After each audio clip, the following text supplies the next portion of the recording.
Well, hello there. My name is Anna, and I am going to take you through a little deep dive. It might not be a little deep dive, of Writer's Digest. So, who are they? How did they started? How they're doing now? All the stuff about Writer's Digest, because I've been down the deep end here. Okay, so one little fox note here. So this is my first deep dive to ever create. Um, but I watch a lot of deep dives and enjoy them, so I kind of feel like I know how to do it and what works. I haven't seen any deep dives on Writer's Digest. I don't know why. I feel like that there should be, but even looking through WriterTube, I mean, I try to look through like WriterTube, AuthorTube, couldn't find anything. Um, so I decided to make my own. Um, because I like deep diving in rabbit holes and stuff like that. So I spent days digging up information, and it's a lot of effort. Oh my gosh. I mean, I like deep diving, okay? So, but it's different when you're deep diving for yourself and deep diving for someone else, to provide information. That's a little bit different. So, yeah. And you may have seen, if you haven't, you may have seen, or you haven't, I don't know, the Panzer Advice compilation video that's almost 3 hours. I did some like editing experiments on it to see what I can and can't do, so hopefully that will be applied here. So, with all that effort, the least that I would like to ask of you to do is to please like and subscribe so I can make more of these. It gives me a little energy boost.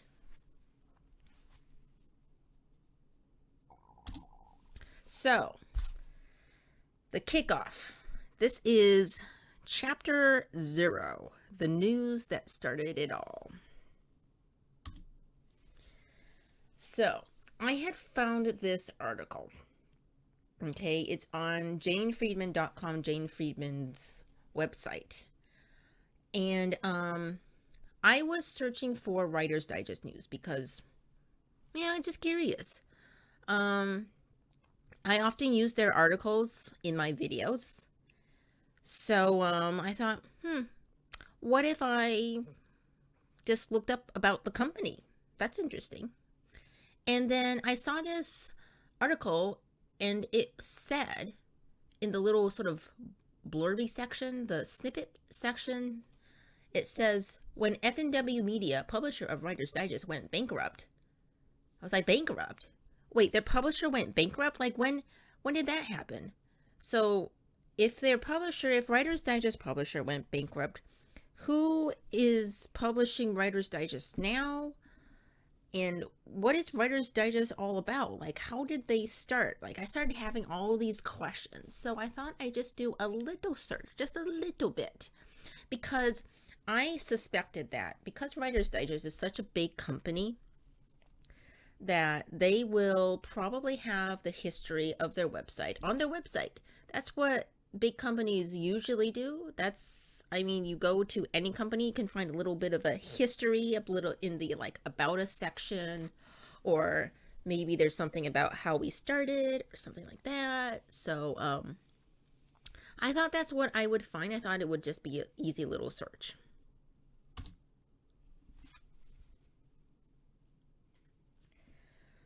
Well, that was the kickoff. That's what started this all. So let's before we get into all the history and nitty gritties, what is Writer's Digest? Like, if you've never heard of it before, maybe you're not even a writer. Maybe you're watching this video because you like deep dives. And honestly, I learn about different companies that way. I have no idea what this company is, but deep dive, sign me up. So, what is Writer's Digest? Yeah, so apparently my past self wants to put a video in here. So it says It says on the screen, before we get into that, this just in, while I was making the video, new information, so here it is. Here it is. This just in. Writer's Digest homepage. This is the homepage, and just today, which is March 26, 2025, I discovered that Writer's Digest is going to have a website update. And I thought, oh, okay. So I started scrolling and I noticed that their articles that they have here are from 2019. When you keep scrolling, you finally get the recent articles down. I did not even mean to click that. Recent articles down here. So there's still this article is published yesterday, March 25, 2025, it says. So they're still like uploading content as usual. So I thought, okay, so they're going to do a website update, but everything seems to be mostly still there. So we click this. We click this story, this resources story. This was updated March 21, 2025. It says, Writer's Digest website is currently changing platforms. Find the most recent articles beneath the recent articles header below. And yeah, there's nothing here, but there was, if you go back, you scroll all the way down, you can find them here. These are the recent articles. So anyway, so we go back here, Writer's Digest website update, and it says, to our trusted readers and writers, we are currently in the process of changing web platforms for writersdigest.com and apologize if you had trouble finding your normal posts and prompts. We hope to have everything cleared up and back to normal as soon as possible. It's been, 5 days. But these things can take time. So maybe in like a few more days, they'd be up and running as normal again. I'm not sure what they mean by changing platforms. I'm guessing it's not that they are going to move on from active interest media. They're probably just going to change whatever hosts their website, like whatever is the host of their website. This is AIM, more AIM sites. Let's see, why don't we look at one of the other ones and see if they're also updating, or is it just a Writer's Digest thing? How about Antique Trader? Are we going to load? You are going to load. Okay, good. So I don't see what. It's like, what the heck is this? It's a Cheetozard. How are you going to preserve anyway?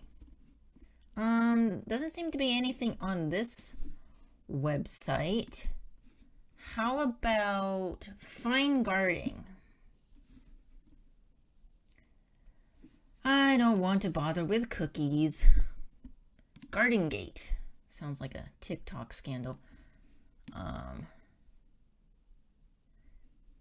They don't seem to be doing it in Garden Gate either. So maybe it's just Writer's Digest. How about Script? Scriptmag.com. This is associated with Writer's Digest though.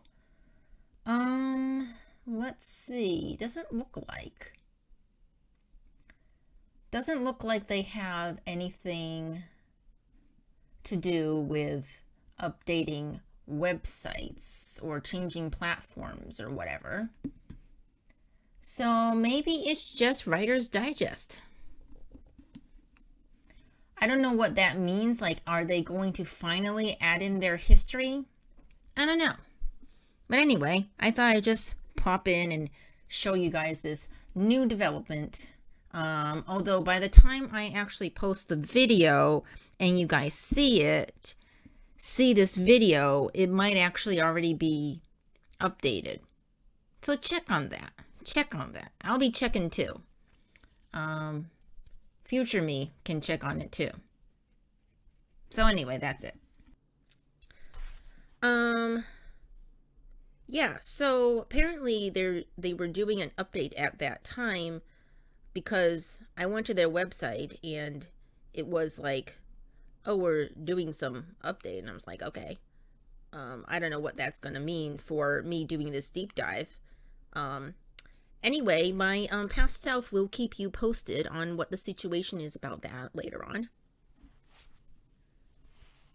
So, I just want to tell you that in this intro video that you are going to see, or any videos that you are going to see, they are either screen grabs.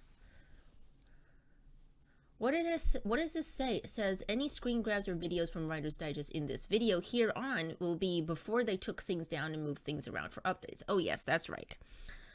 So I did write that, and I did say screen grabs, but I didn't do many screen grabs actually in this video, so I don't know what I was about that.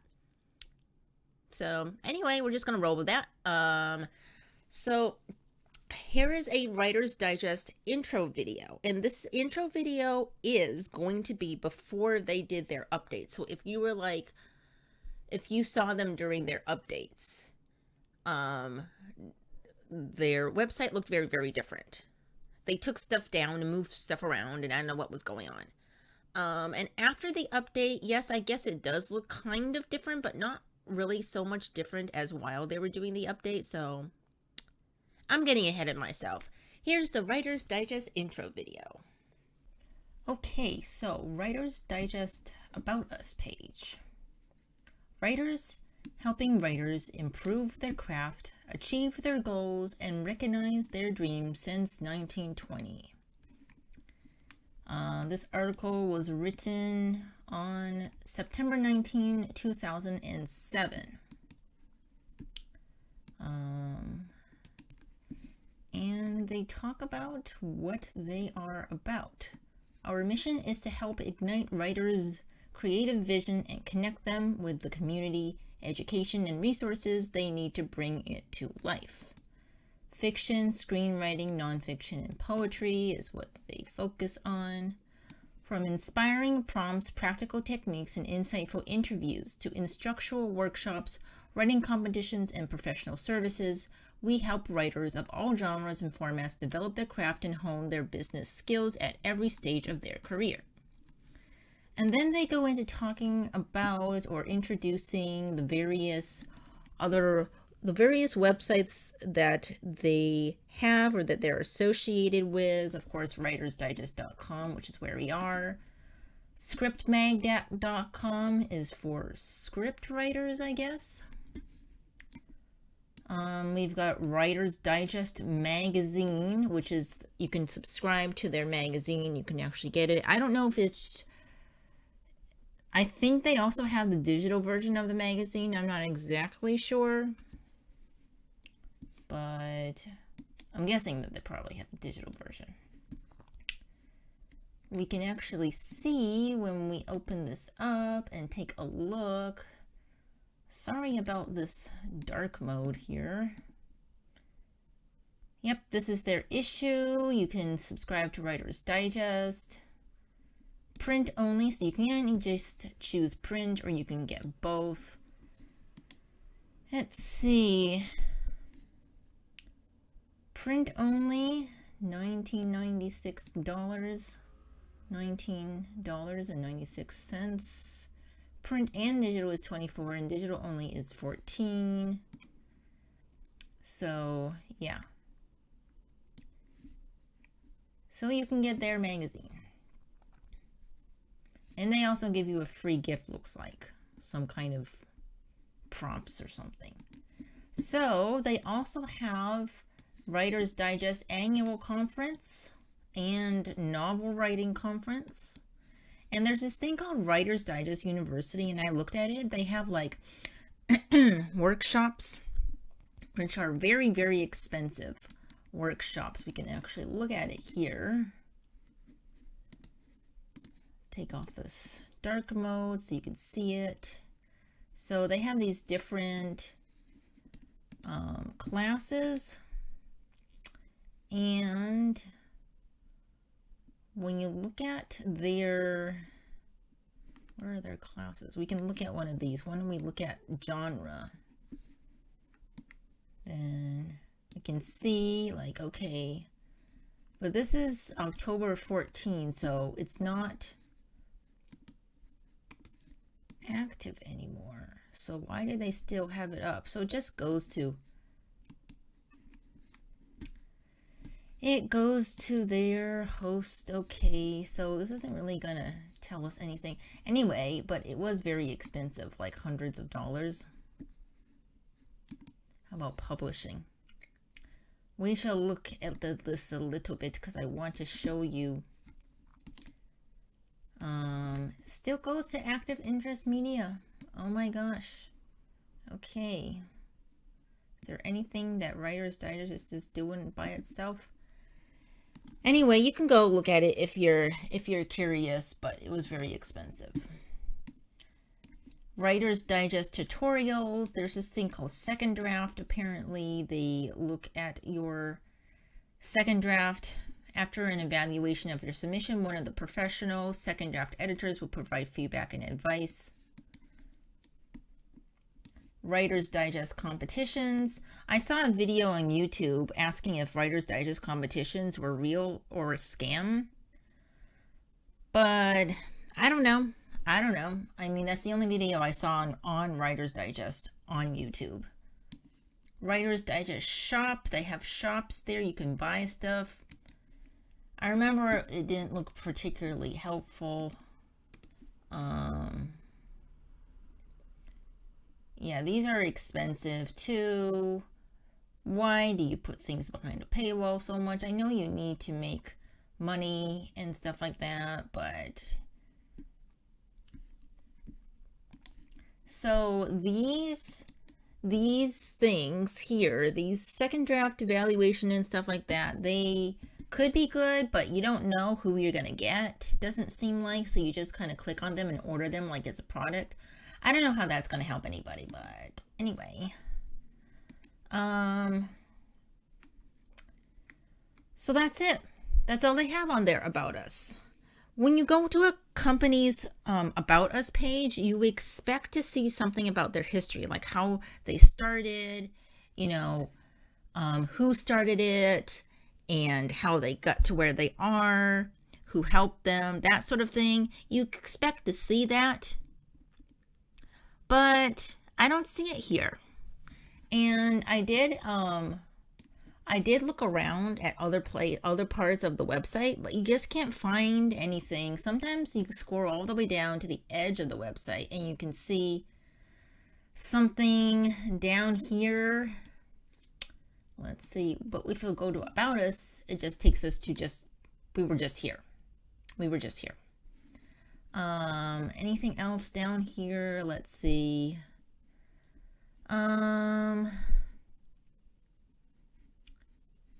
Subscribe, renew subscription, back issues. Could give this a try. Well, not really. Yeah.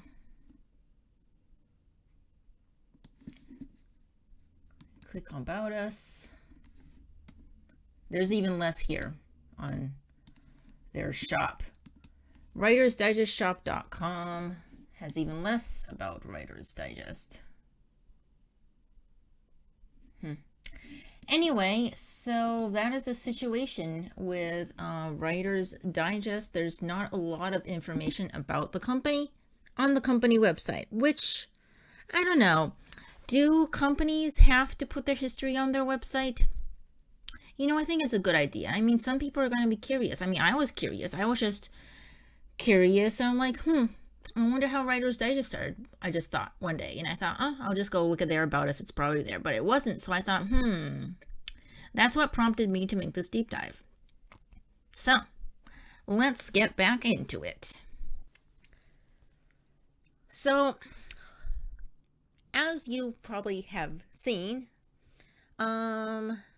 thank you to my past self for going through that.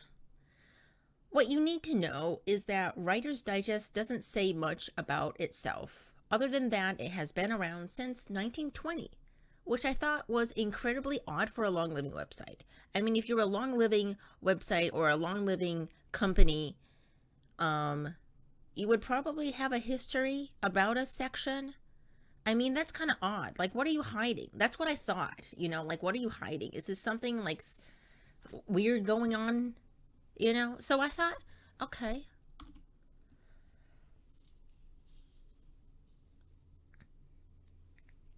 Chapter 1. Finally, Chapter 1. History is hidden for some reason. So, I want to just prove to you that long-living magazines or companies or websites will have a history about us section on their website.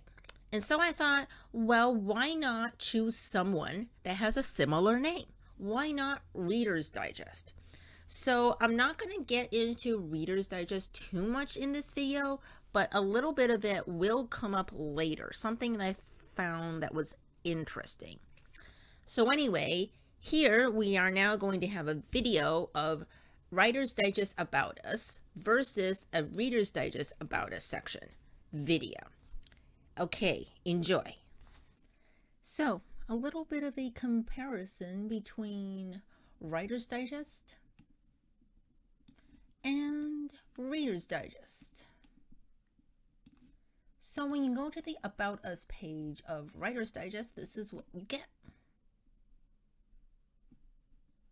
There's nothing about history here. Nothing about their history, just when they started, 1920, but not how they started. But then when you go to Reader's Digest, you go down here, you get this thing called Our History, and this is what I expected to see at Writer's Digest. It says Reader's Digest was first published in 1922, and it goes on talking about how it grew and everything. But in Writer's Digest, our mission, writersdigest.com, and then they talk about all the things that they're doing, and that's it. No history, nothing, no history here. This About Us page was published September 19, 2007. Maybe they haven't updated it since. I don't really know what's going on. So, since I didn't see anything here, I wondered, wait, Writer's Digest is kind of a big deal, right? Wouldn't they have their history somewhere? So I thought, well, it's strange that they don't have it on their website. I'm going to do some digging. And so here we go. So did you enjoy that? Was that interesting? Reader's Digest really goes into their history. And Writer's Digest is like, we started in 1920.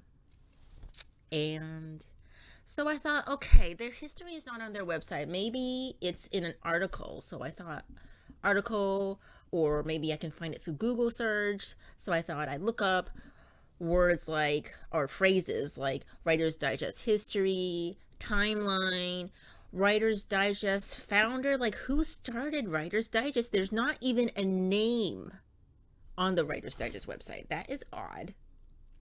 Okay, so I thought, okay, I find their Wikipedia page, right? And it says that they were previously called Successful Writing. And so I thought, okay, I'll look up successful writing. But of course, when you do that, you just get articles about how to be a successful writer. So that's not getting anywhere. I tried Successful Writing Magazine. Maybe I should put it in quotes, Successful Writing Magazine.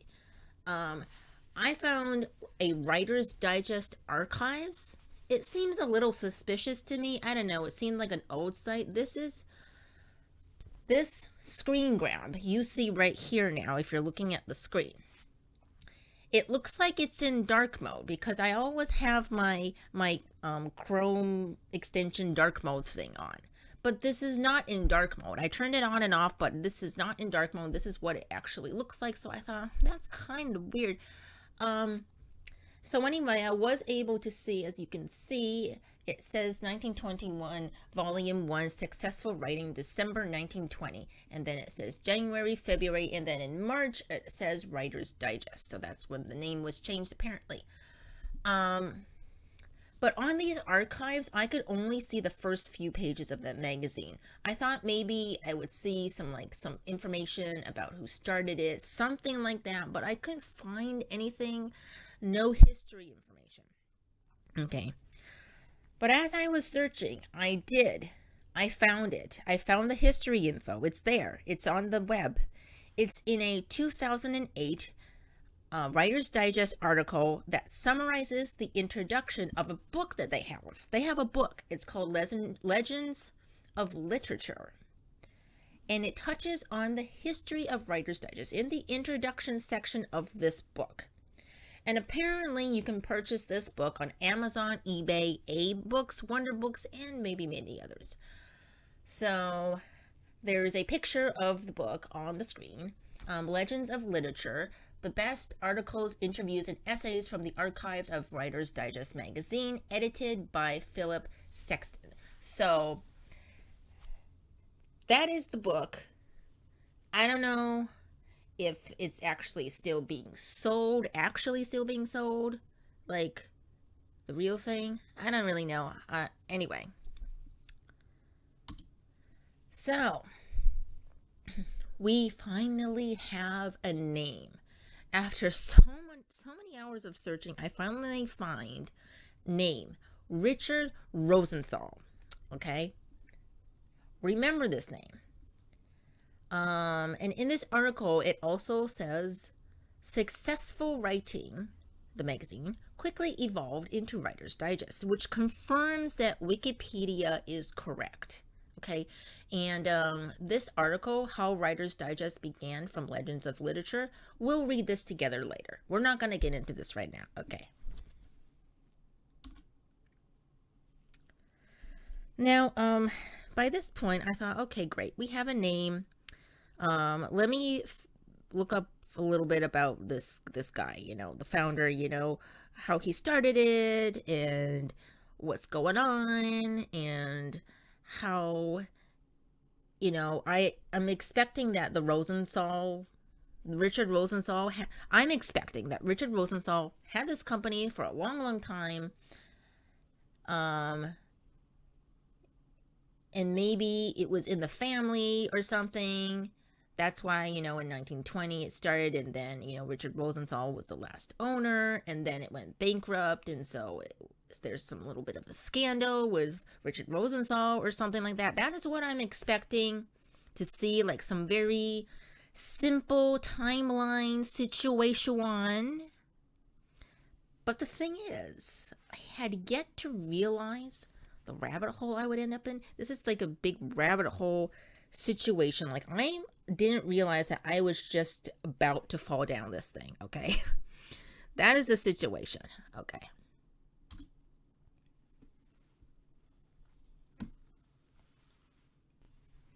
Okay. Chapter 2. The Rosenthal family and F&W, however it's written. Because I've seen F&W. I've seen F&W written with the and is a plus sign. I've seen F&W Publications. I've seen F&W Media. So I don't know what their name actually is, but we're going to go with just F&W, okay? For a while. Unless specifically written. Okay, so I looked up Richard Rosenthal. As you can see, it's the Wikipedia. When you look up names and they give you suggestions, it could be this, it could be that. So, there are some Richard Rosenthals.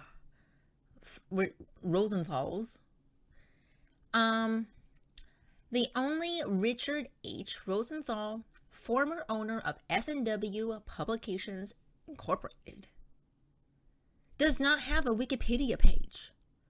I thought, what? That is crazy. I feel like he should. Someone make it for him. But his wife, his spouse, Lois Rosenthal. She has a Wikipedia page. Good for her. Okay. So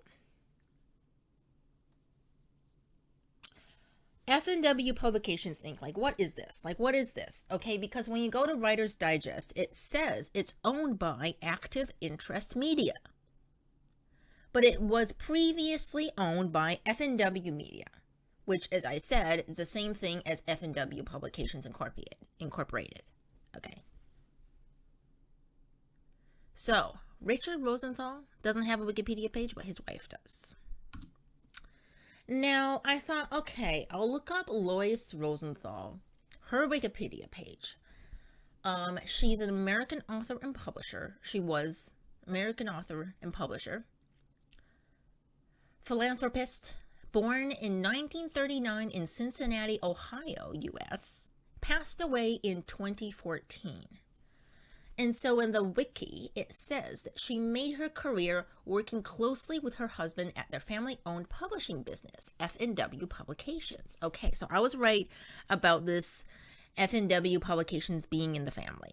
Writer's Digest, likely in the family. Okay. Working there for over 40 years. That's a long time. Her husband ran the publishing end of specialty books and magazines. She edited Story, a magazine focused on new fiction. The Rosenthals sold the business in December 1999 to concentrate on the charitable foundation. Okay, so it seems like they sold it. They sold F+W Publications to somebody to concentrate on the charitable foundation. But the bankruptcy is a very recent thing. So that means my theory that the Rosenthals had some kind of scandal and it became bankrupt was wrong. So, okay, I was wrong. Okay, so what else can we find out about Lois and Richard? So Lois and Richard Rosenthal were actually awarded by the University of Cincinnati. Award honorary Doctor of Humane Letters to Lois and Richard Rosenthal. And this article was written in November 18, 2008. I just realized 2008 was the same time that Writer's Digest wrote that article introducing the Legends of Literature book. Interesting. I don't know if it has anything to do with that. It's probably a coinkydink, okay? So, in this article, there was some information about Lois and Richard Rosenthal up until the point of them doing these charitable stuff for their Cincinnati, USA community. So, I will be using this article later. And if you were wondering what this little 5 next to this article is because I found this article through a Wikipedia. You know, they have the little referencey things, so it's number 5. Okay. And just in case you were wondering where this is from, I mean, I'm going to put all the information below in the below section. In the below section, I think I might also put some of my notes so you can see where I got what information if you want to look for it yourself. And you know, we got to leave references and citations and stuff. Okay. So, in this article, the UC award article, it says Richard Rosenthal owned and managed F+W Publications, a magazine and book publisher of materials for aspiring writers, artists, woodworkers, and genealogists. That seems like an eclectic bunch. From 1985 until he sold the company in 1999. His wife, Lois, wrote a newspaper column, consumer books on the local and national level, and edited Story, an award-winning literary magazine. Okay, so there. It says Richard Rosenthal owned and managed F+W Publications from 1985 until he sold it in 1999. It's the same F+W Media that owned Writer's Digest for decades.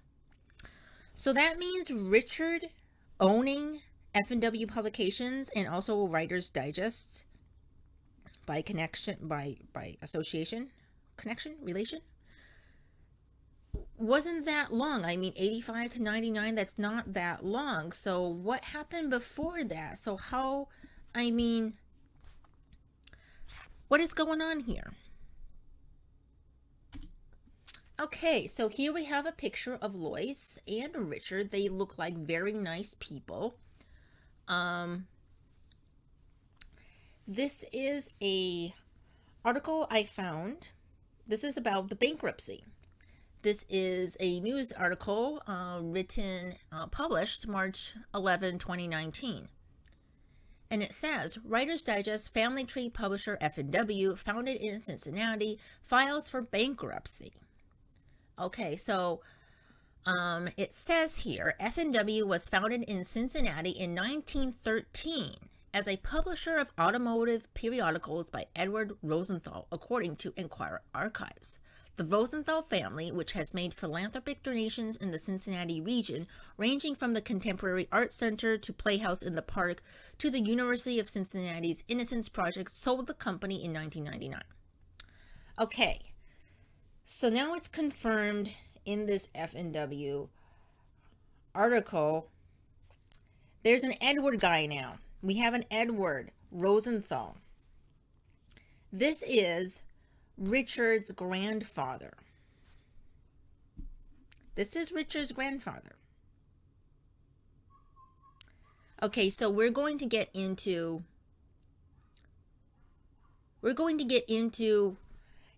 all this Rosenthal family stuff. My mind just blanked out for a second there. Let me get oriented. Okay, so we're gonna get into the Rosenthal history, and this was a lot. Okay, so buckle up. Here we go. I never use that word, buckle up. Gee, what's going on here? So, okay, I looked through these 3 resources that you see on the screen here. So one is a sort of blog type article about the history of the Cincinnati Printing History and Printing Company's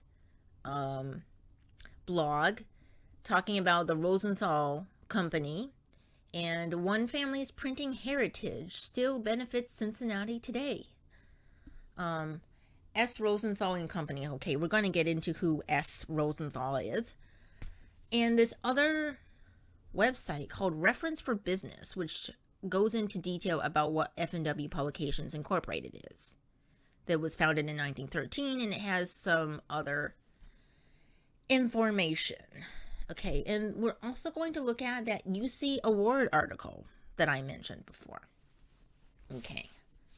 Oh, by the way, the blog article was published in 2023. So, considering that I started looking into Writer's Digest last year, 2024, and this year, I mean, it's a good coincidence here that, I was able to find more information about the Rosenthals through that blog article. So, good stuff here. Okay, so there's some discrepancies. I tried to figure out a timeline for F&W, but there were some discrepancies, okay? So, first, F&W name apparently comes from Farm Quarterly and Writer's Digest, the Farm Quarterly F and the Writer's Digest W. They're 2 major and earliest prints. Farm Quarterly was discontinued in 1970, but the F&W name stuck, apparently. One resource says F&W was started by Edward in 1913. But it's unclear when the name came about, because it can't be 1913, because Writer's Digest wasn't created until 1920. And for the first few issues, Writer's Digest was called Successful Writing. So, it's unclear what exactly Edward started in 1913. apart from some niche printer of an automotive magazine. So, because, the name F&W couldn't have been from Farm Quarterly and Writer's Digest if Writer's Digest didn't exist yet. That doesn't make sense. So what is going on here? I have no idea. I tried searching for more information on this. I just couldn't find it. And second, Richard taking on F&W in 1985. This is what the University News article says. But the Reference of Business website says it was in the 1970s. I mean, if it said, if it was a difference between 1985 and 1984, I'd be like, okay, maybe it was New Year's or something like that, but unclear. But 1985 in the 1970s, that's almost a over 10 year gap. So when did he take it? When did he take it? I don't know when he took it. So that is a little bit unclear. And I don't know what's going on. I couldn't find any information. So those are some discrepancies. So just letting you know, I tried my best. Okay, you don't have to look at the screen. In fact, if you look at the screen, you might faint with the amount of words. This is the timeline. And I tried my so very best to get everything in order. Okay. So, once upon a time, we begin with S. Rosenthal and Company, F&W Publications Incorporated. Okay, so S. Rosenthal. Who is S. Rosenthal? This is Samuel Rosenthal. He is the one who started it all. He is the guy. Okay, so Samuel Rosenthal and his wife Francisca Rosenthal started a printing business called S. Rosenthal and Company. And they have some sons, Henry and Edward. Okay, Edward's going to come up later, and so is Henry. And they had 9 other children. So, big family. Okay. And then, in 1913, Edward starts a branch of his own for automotive magazine printing. I don't know why he decides to choose automotive, but whatever. Okay, so Edward starts a branch of his own for automotive magazine printing. So he's doing his own thing on the side, okay? And then 4 years later, in 1917, Henry, the other son, leads S. Rosenthal and Company after his father's death. And around this time, it's a little unclear, but around this time, it seems that Edward starts printing Farm Quarterly. And then we have 1920, December. It's the successful writing first issue. And in 1921, a year later in March, is the first issue as Writer's Digest. And as I said, F&W Publications stands for Farm Quarterly and Writer's Digest. But it's a little bit unclear because F&W, anyway, we're gonna glide over that, okay? So, 1935, Henry's son, George, takes over this S. Rosenthal and Co. Okay. George is like, Dad, probably didn't say Dad, Pops, I'm going to take over. Okay. And now in 1969, Edward's son, okay, Wilbert, he receives awards after taking over.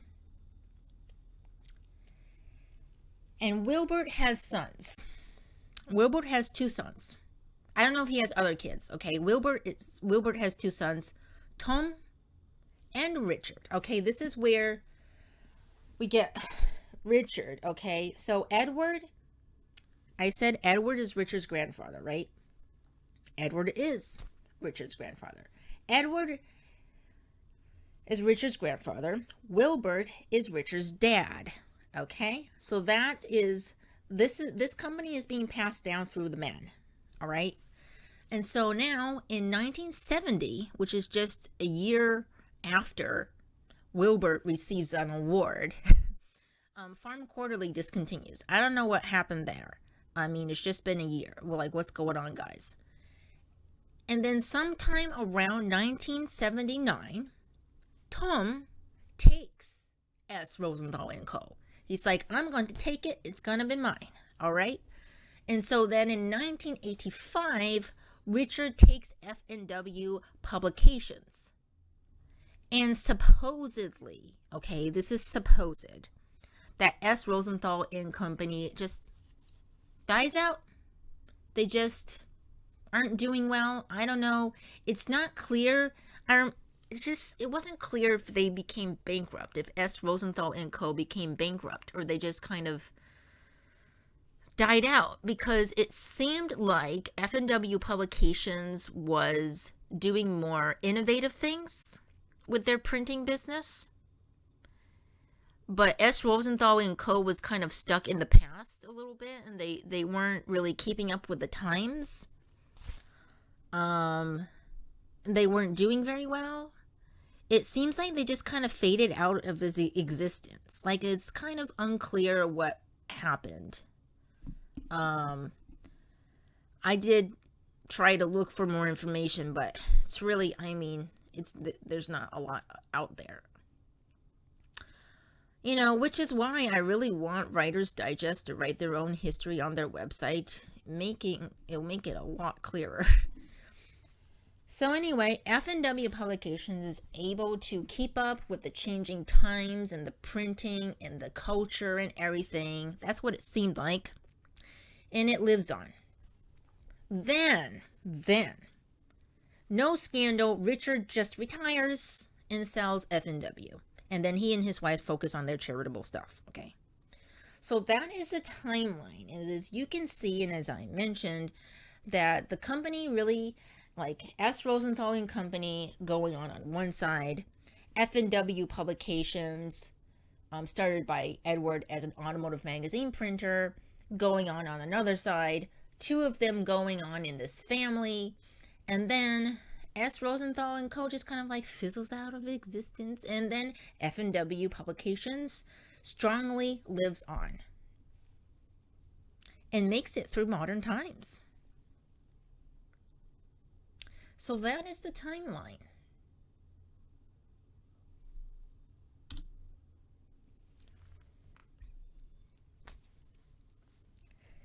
Coffee break. That was a big, a lot of information, wasn't it? But there's more to come. This is a deep dive. We're going deeper. Okay, chapter 3. Let's get into that Writer's Digest article from 2008. Okay, so just before that, okay, now we know, okay, the Rosenthal family created F+W Media. The founder was Edward and his love for automotives. His grandson, Richard, would take over in 1989 or 1970s when he took it on informally. I am not sure why my resources are different like that. Okay, anyway. And then Richard retires and then sells it in 1999. I don't know who took it after that. I don't know. I could not find information. It was like somebody took over. I don't know. Maybe F+W was running itself. Who knows? But anyway, I mean, maybe I would have found more information before it was bankrupt. I don't know. But I just can't find information. And so, okay, we have the Writer's Digest began from Legends of Literature article, okay, which was published on July 9, 2008 by the Writer's Digest admin, whoever they were. And in this article, they mentioned 40 years ago when then publisher Richard Rosenthal shared with readers a brief history of how the magazine came to be. And so 40 years ago, from 2008, is 1968. And the introduction in the Legends of Literature book, the introduction section, ends with Richard talking about the 1960s. So it adds up. It makes sense that they're mentioning this article with 40 years, I don't know, mentioning this article in the 60s, about the 60s, 40 years ago. Anyway, I'm just saying that they're correct in what they're saying in this article about the introduction in the book. There's so many references referencing each other. Oh, it's so confusing, isn't it? Okay, so I am going to do a read-through. My past self is going to be doing a read-through of how Writer's Digest began. So I am going to take a little break. You guys enjoy the video. Okay, here we go. Well, this is kind of interesting, isn't it? I am recording this. It's supposed to be in the middle of the slides, but I'm recording this before I even record the slides. So anyway, you know something about the Rosenthal family now. Let's get back into, this is strange, because I haven't even done the, at this point, anyway, you're not here to listen to me ramble. How Writer's Digest began from Legends of Literature. Read the introduction, How Writer's Digest began from Legends of Literature, written by Admin, published July 9, 2008. So it's been a while. 1920 was a landmark year for both writers and writing. Edith Wharton discovered The Age of Innocence. The Cabinet of Dr. Caligari premiered in theaters. Agatha Christie introduced Hercule Poirot. Sorry, I don't know these names very well. Eugene O'Neill opened his first full-length play. New works appeared from H.G. Wells, F. Scott Fitzgerald, L. Frank Baum, and Robert Frost. The list goes on and on. It was also the year that Mario Puzo, Ray Bradbury, Isaac Asimov, and a little periodical called Successful Writing were born. Successful Writing quickly evolved into Writer's Digest, and in the 9 decades since, the Digest has worked tirelessly to provide writers of all skill levels with the information they need to write well, get published, and live a rich, rewarding writing life. 40 years ago, then publisher Richard Rosenthal, shared with readers a brief history of how the magazine came to be. And for some reason, we get this very blurry picture of Legends of Literature. It was post-World War I, and the United States was in a mood to celebrate her newly found muscle on the world's battlefields. Everyone boasted, and we all wanted to tell the world how we did it. But the telling required words, and printing, and paper. In the fall of 1920, Ed Rosenthal went to New York in search of paper for his Cincinnati-based printing and publishing companies. He found 3 sources so quickly that he decided, in the extra time he had, to chase a star that had been playing hide-and-seek with him for years. He wanted to publish a magazine that would take the writer out of the garret and into the marketplace where the demand for his wares had never been greater. He wanted to show aspiring writers how to write for this new, hungry market and then how to sell to that market. Okay. The climate for his invention hardly could have been better. He contacted all the writers he and his family knew, friends of writers, suspected writers, old writers, new writers, anybody who could reach that guy up there in the garret to tell him to come down and join the happy parade of the day. He succeeded. He called his new publication Successful Writing and boldly asked 25 cents a copy from the buyer. He sold 1,400 copies of that December 1920 issue, enough copies to rush the second copy into print, and a third before he decided to change the title to Writer's Digest. While the reasons for the title change, the magazine has never digested articles or stories, have remained a mystery. The rest of the history is well documented in the magazine itself. As for these reasons, I have theories, which I'm going to be getting into, future me, getting into later.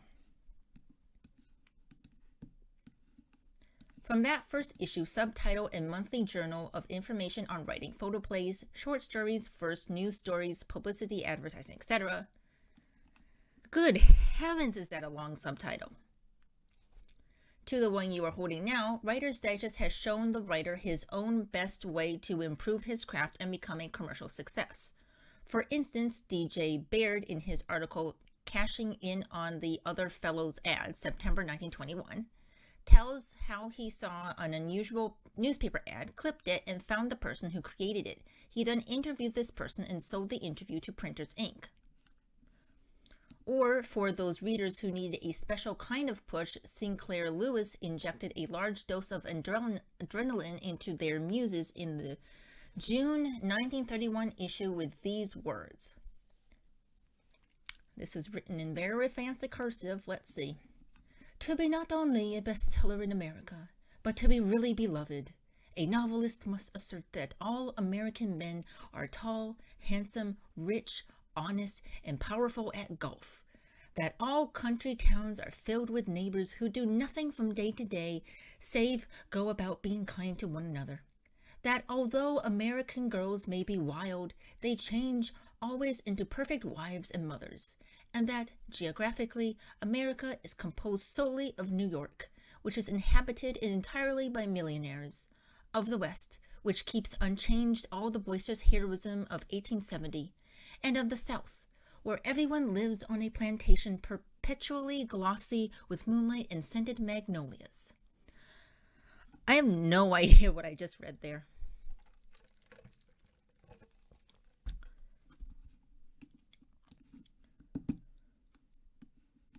The novel of Labor and the Laborer is more timely today than it ever was in this country.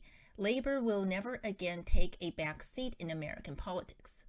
What this lead by Louis Zara said in his article, The American Labor Novel, in the January 1937 Writer's Digest, was not only the loud, clear sound of the day, but also a call to fellow writers to join in the great social cause of the 1930s, telling the story of the emergence of the blue-collar worker. Whew. Just to let you guys know, this is my first time reading it fully through.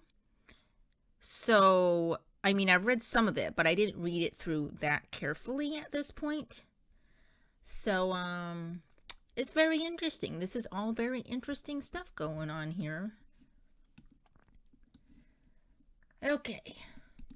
Succeeding years featured equally timely and provocative articles by everyone and anyone who could say, well, something about the joys or mechanics or frustrations or triumphs of writing. As trends shifted, so did the editorial emphasis of the magazine. When the bright light of the pulp era dimmed, Writer's Digest warned its readers to sharpen their verbs, drop their adjectives, and start aiming at the burgeoning slick market. Later, in the 1950s, specialty magazines began to flex their pages, and Writer's Digest preached the specialization line. At about the same time, television, like all normal babies, cried night and day for anything even partially palatable. In those early days of television, Writer's Digest talked in the mysterious terms of this new market. How to write teleplays, continuity, jokes, questions for quiz shows, and on and on. I see, so they were very clever at keeping with the times. That's interesting. The 1960s brought on a resurgence of the longer piece of writing, the book. The book. Writer's Digest. Why is this in bold? I don't know why it's in bold all of a sudden. That is weird. Writer's Digest. It did whole series of articles on juvenile writing, mysteries, and the paperback phenomenon. Alas, the 1960s also brought on the demise of some of the writers' institutions. The Saturday Evening Post, Collier's, Coronet, Capper's Farmer, Household, and too many others. For the writer, the market scene shifted, and so did Writer's Digest. Trade journals and religious, juvenile, mystery, and confession magazines became the marketing hope for the new writer's place in the fun. Then new markets were discovered. Why is it in quotes? I don't know. Offering yet a new hope for the writer. Advertising, publicity, political ghosting, Political ghosting? What the heck is political ghosting? I've never heard that term before. Newsletters, company publications, and dozens more in highly specialized areas. Do any of these new markets sound familiar? They should. Advertising and publicity writing, for instance, is where we came in. Maybe photoplays, in quotes, will become the next new market for Writer's Digest readers. Who knows? Whatever it is, Writer's Digest will be letting you know all about it, how to write for it, and where to find it. Interesting. So that was how Writer's Digest began from Legends of Literature. So, even though they do get into, after the 1950s, they really start getting into how Writer's Digest kept with the trends, careful not to fall behind in the times, always catering to the writing scene, aware of what is going on in the writing world and what people are looking for. But they don't go into at all who exactly is behind this, and that is so interesting because this is the only article that I was able to find, as you probably already know, on the history of Writer's Digest. Also, when they talk about successful writing, like when that came up, really nothing much said about it here, which is interesting. So, let's get back into the rest of the video. Okay, we are back to the present. What did you think about that article? There is a section in there. A section. He called his new publication successful writing and boldly asked 25 cents a copy from the buyer. He sold 1,400 copies of that December 1920 issue. It goes on. It says, while the reason for the title change have remained a mystery, the rest of the history is well documented in the magazine itself. And I'm like, hold on a moment. The reasons for the title change have remained a mystery? We're just going to gloss over that? Oh, come on. Come on, you can do better. That's what I thought. So I thought, you know what? Since we're deep diving, I am going to figure out this mystery of why the name changed.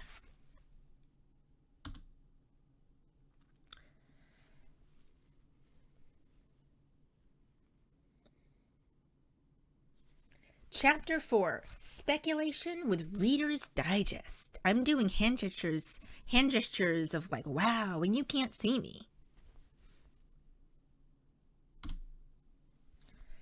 Okay. Change your mind. Get out of Writer's Digest. We are going to talk a little bit about Reader's Digest.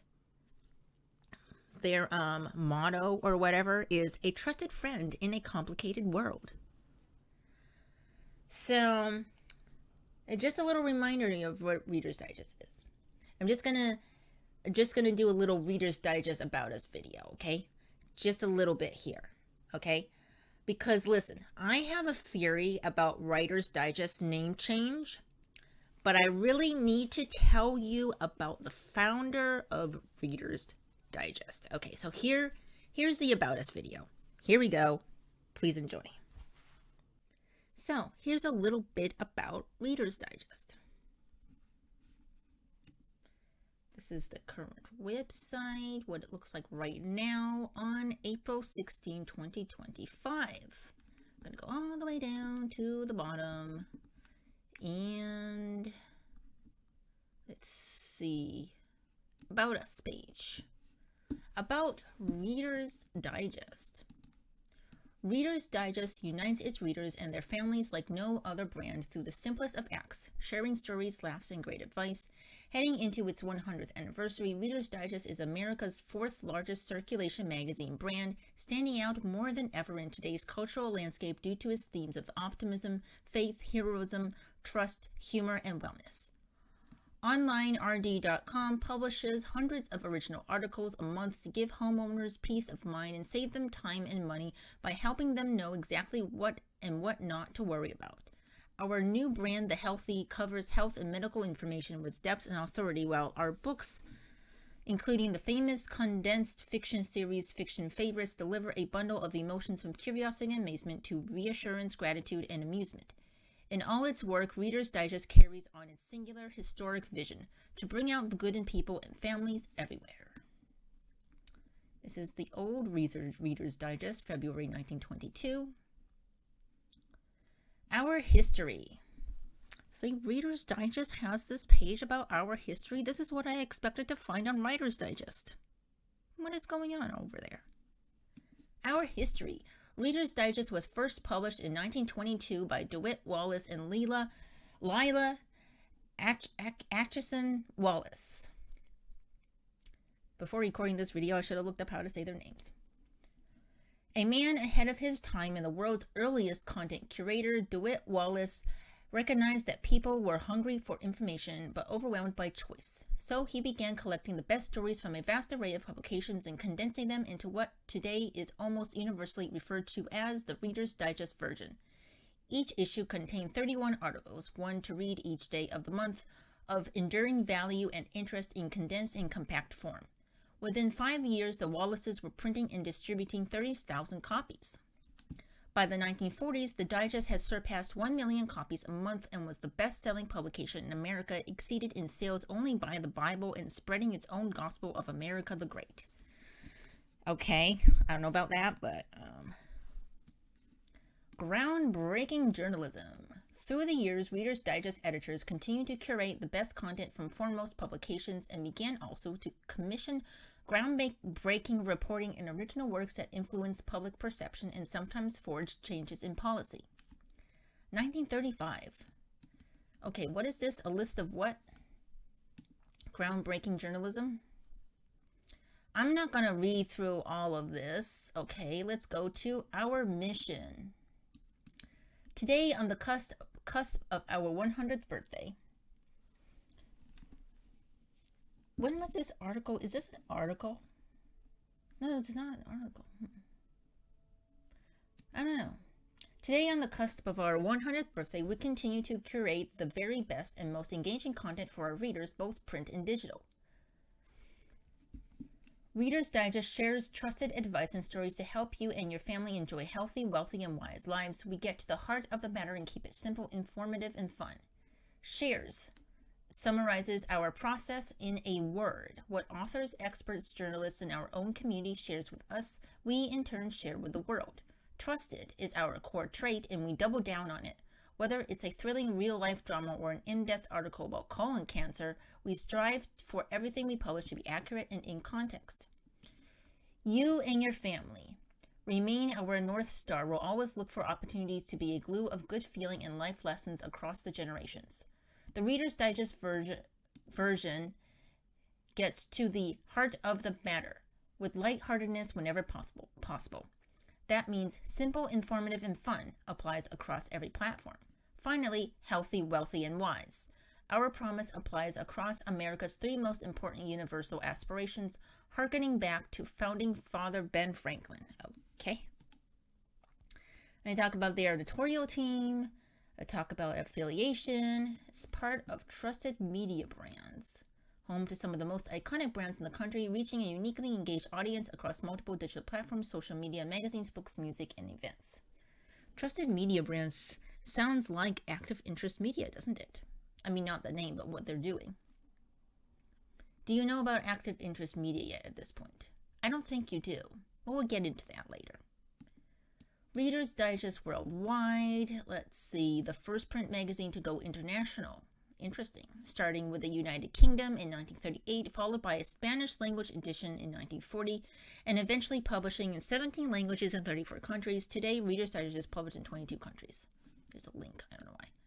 Contact us. Okay. Reader's Digest is in New York. So, that was a little bit about Reader's Digest. This is my first time reading this all the way through like this. I did look at it during my research, but very interesting, very interesting. Let's get into the rest of the video. Okay, so,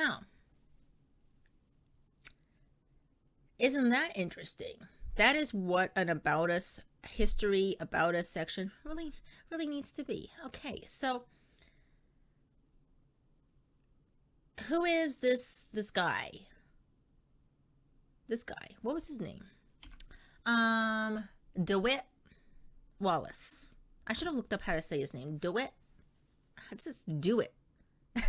How do you say this name? DeWitt. I think it's DeWitt. Okay.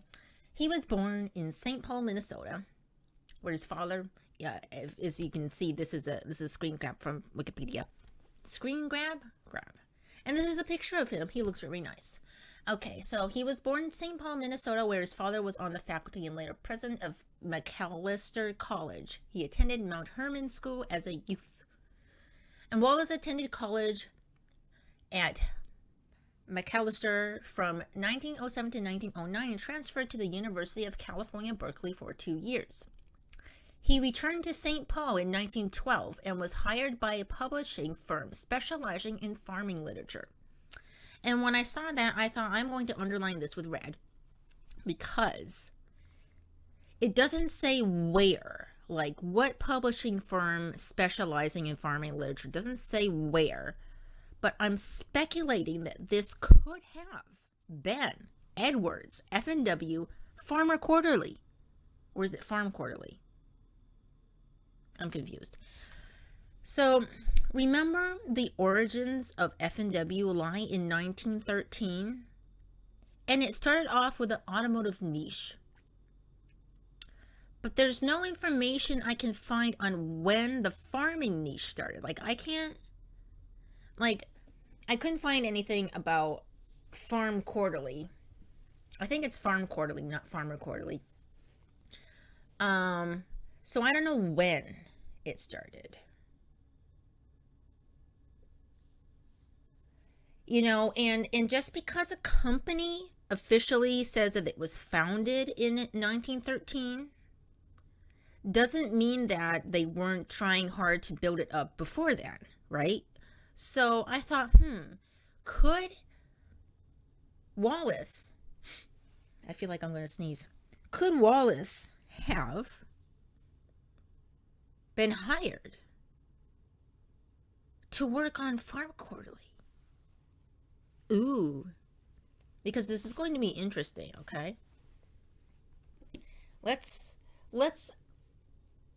imagine that maybe he could have. And so then what does he do later on in his life?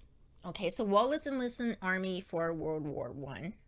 And after returning to the U.S., he spends every day of the next 6 months at the Minneapolis Public Library researching and condensing magazine articles. So apparently he would read magazines while he was in the army, and then he wanted to create a magazine with articles on a wide variety of subjects, abridged so that each could be easily read. And after this, he marries in October 1921. So, October 1921, and the last 6 months would have started in April. And do you remember that the first issue with the Writer's Digest name was 1921 March? And a wide variety, it says articles on a wide variety of subjects, right? So a wide variety is exactly what F+W started to do as well. Writer's Digest, Farm Quarterly, automotives.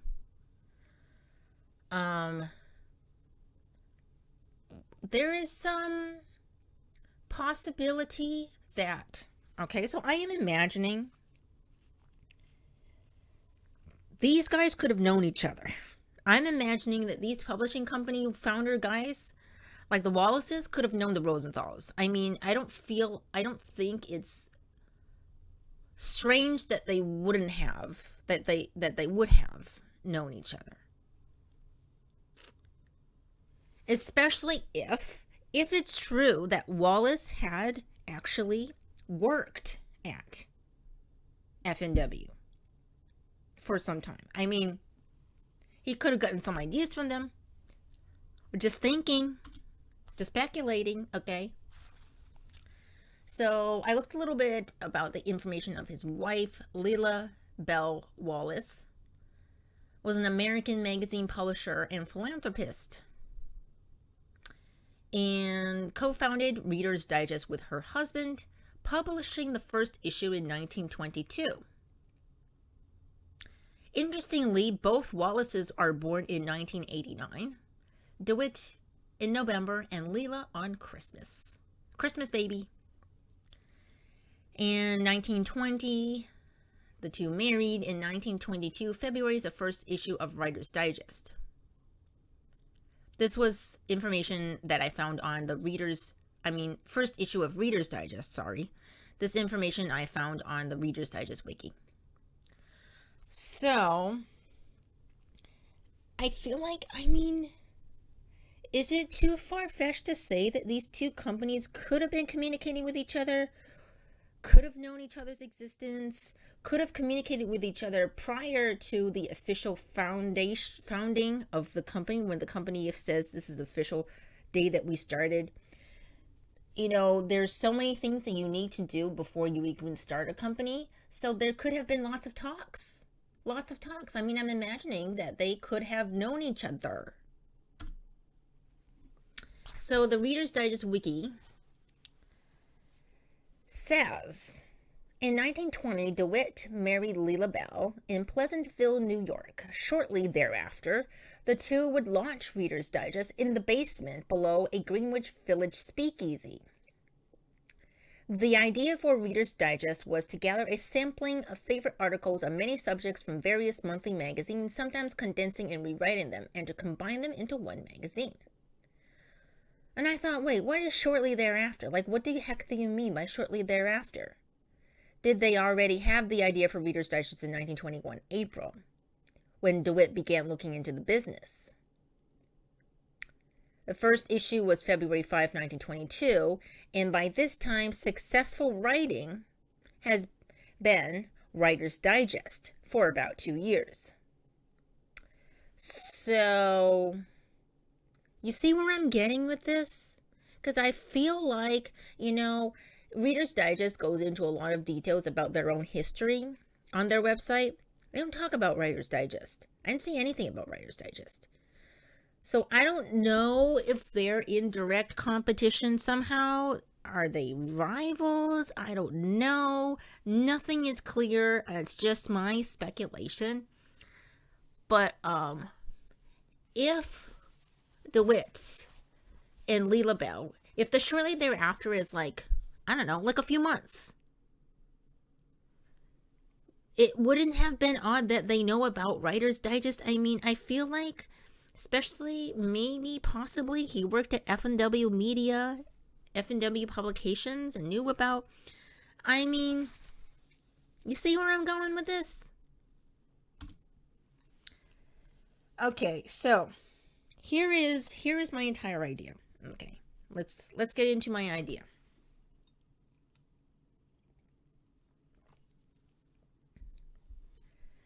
So my speculation is the rivalry and shame ? Okay, so I'm just going to read what I wrote here, and if I have anything extra to say, I'm going to say it, as always. F+W's Farm Quarterly could have been the one that hired DeWitt in 1912. Even though F+W wasn't created until 1913, they could have already had some ownership over Farm Quarterly. They could have. I don't know. They could have. It's not impossible. It's not impossible that before they officially come out as a publication, a printing publication, that we're doing these and we're going to be printing these magazines, that they already have something going on in 1912. It's not odd or anything. It takes a long time to set up a company, especially back then. They didn't have the internet. They didn't have the internet to help them out. Okay, next thing is, what if DeWitt had the idea of Reader's Digest? I'm getting all confused. What if DeWitt had the idea of Reader's Digest in 1921 and discussed with the expert Rosenthals to get ideas? I'm imagining them going to a, where do they go? Salon? Where do they go? Coffee shop or something. It's just a talk. maybe he could have written a letter to them, because then they have the internet, you write letters. But then maybe, perhaps, Edward, the Edward guy? The Edward guy, which is Richard's grandfather, the Edward guy that started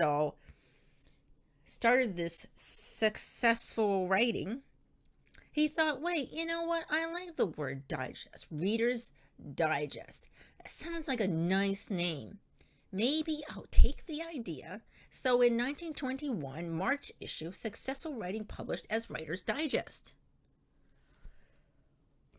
I mean, I feel like it seems possible. I mean, and then around April 1921, I mean, it's 1921, March, Writer's Digest. And then April 1921, maybe DeWitt could have been actively looking into the magazine business, possibly fueled on by rival Writer's Digest. Who knows? But I feel like it's not. I mean, the timelines of these two magazines are so close. And they're both in the States. Maybe one is in Cincinnati and one is in, I don't know, New York or California. Those are two different places. Those are East Coast and West Coast. They're two different places. But, I mean, it could have, if they're big enough, they could have known each other. They could have known each other. And especially could have known each other if DeWitt had already worked there previously. So maybe, just maybe, some messy rivalry behind the name change mystery. So, okay, Edward thinks, DeWitt says that they're going to call their company Reader's Digest. I like the name Digest. Maybe I'll just take it. Maybe we'll call ourselves Writer's Digest. Or, it could have been, but why would you hide that? If it was the case that they fed off of each other in terms of ideas of the name, why would you hide that unless it was somehow shameful? That's why it's hidden? That's why it's a quote-unquote mystery thing going on here? Maybe some messy rivalry, as I said. Because if you are on good terms, we are going to be Writer's Digest and Reader's Digest, and we are going to take over the world with our great magazines, if you were together on it, wouldn't you talk about that, right, openly?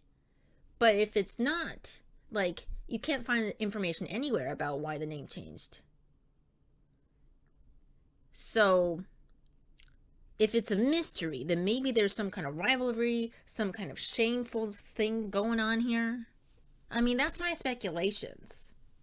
What do you think? Because, the timelines are just so close, and it's just so suspicious that DeWitt was hired by some publishing firm to work on a farming magazine. That sounds like Farm Quarterly to me. Anyway, I'm just speculating. I can't confirm anything.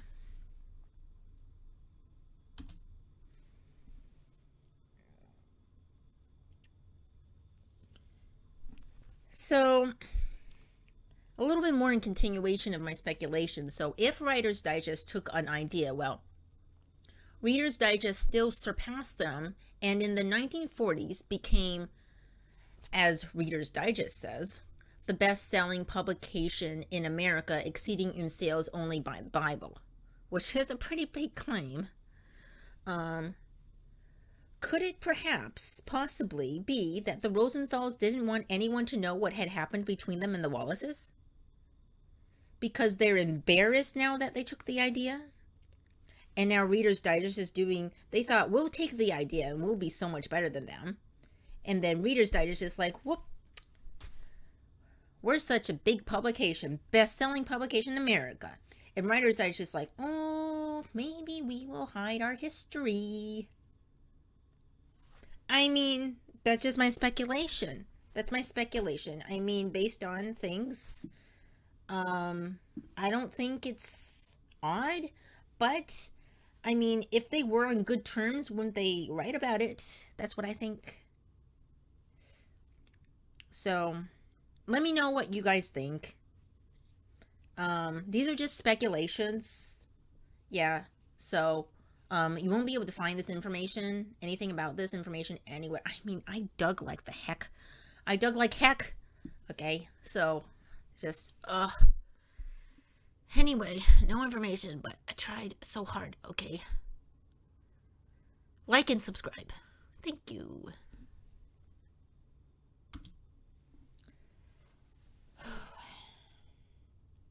Okay, so I did decide, okay, is it true that Reader's Digest seems to be doing so much better than Writer's Digest?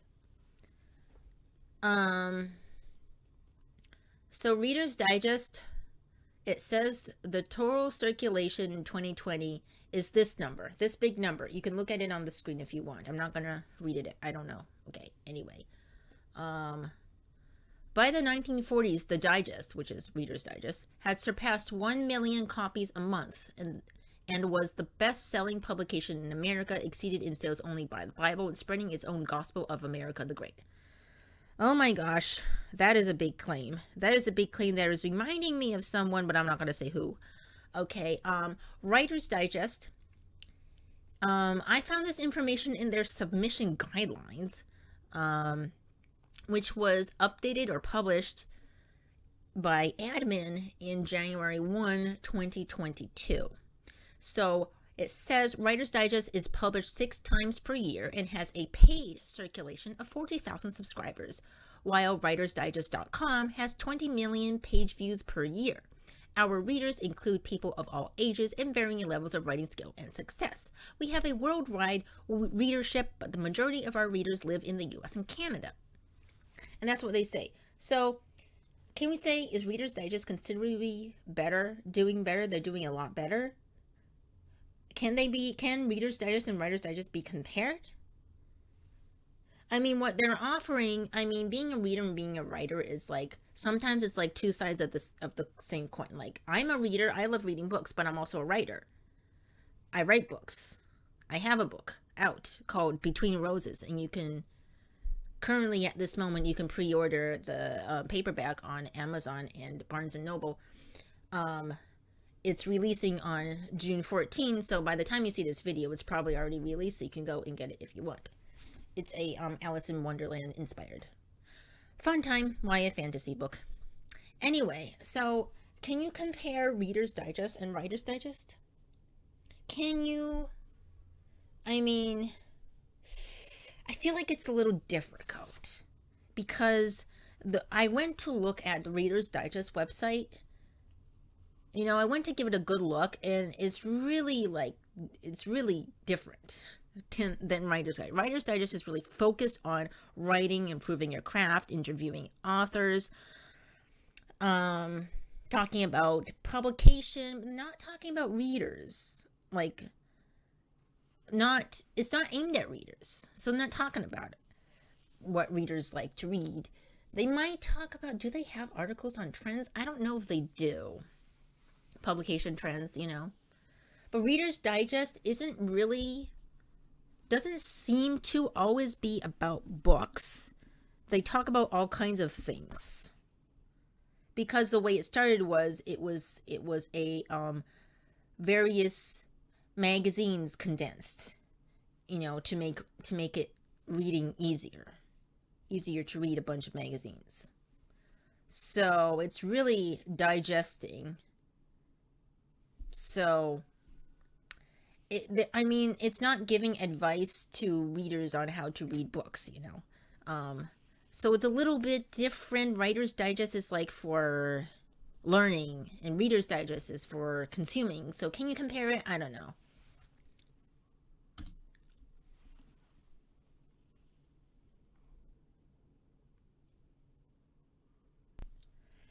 Chapter 5. We're here on Chapter 5. I think we're almost done, actually, because we've come to the F+W bankruptcy.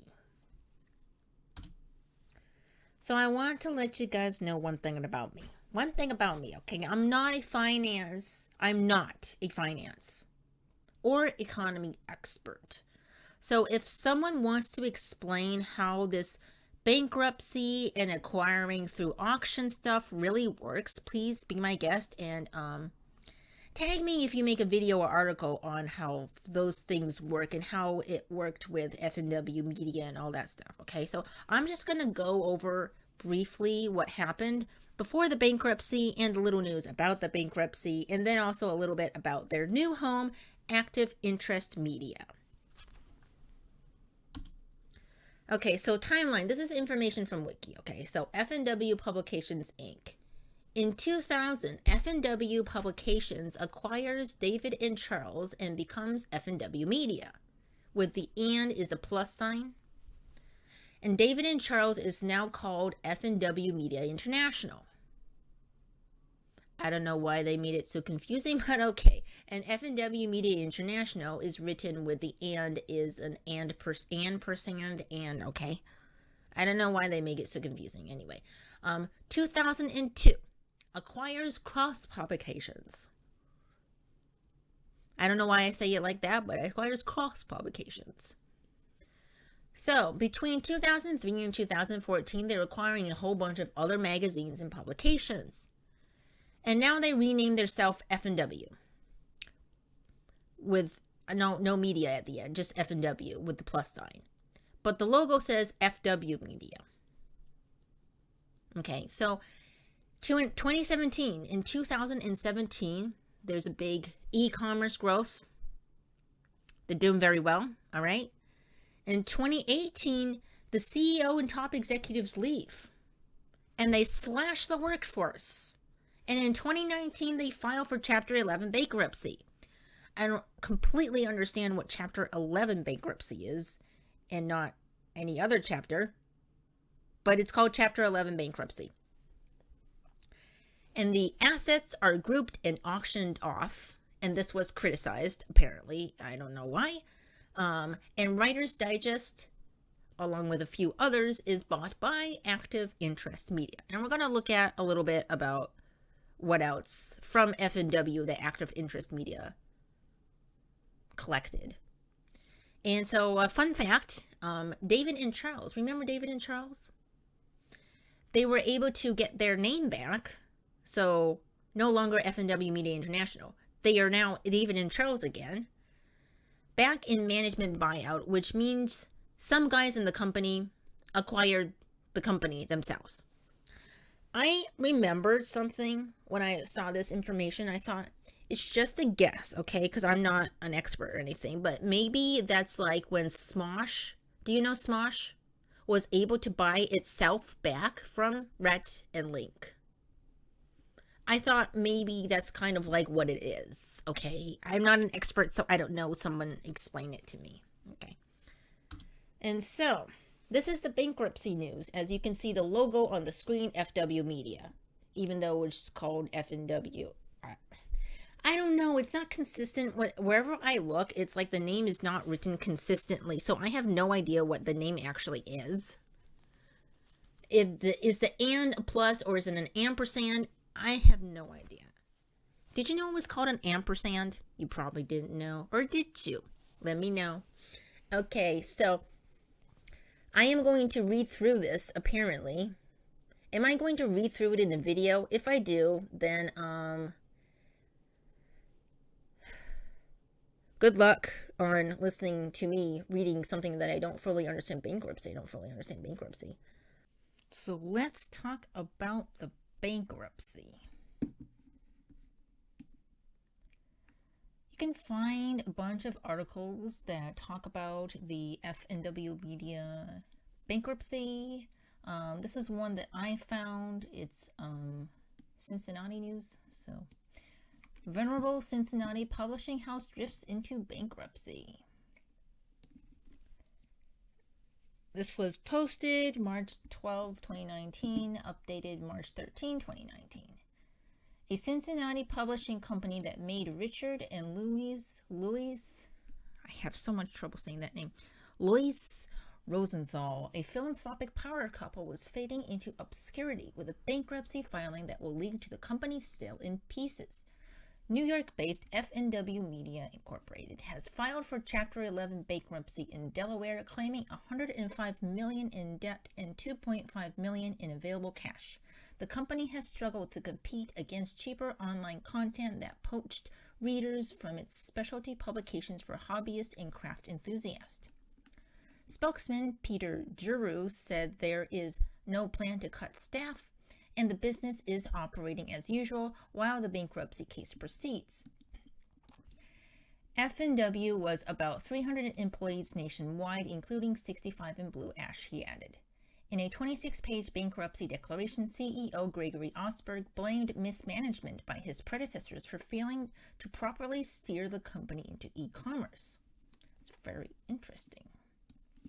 The company's decision to focus on e-commerce and de-emphasize print and digital publishing accelerated the decline of the company's publishing business, and the resources spent on technology hurt the company's viability because the technology was flawed and the customers often had issues with the websites.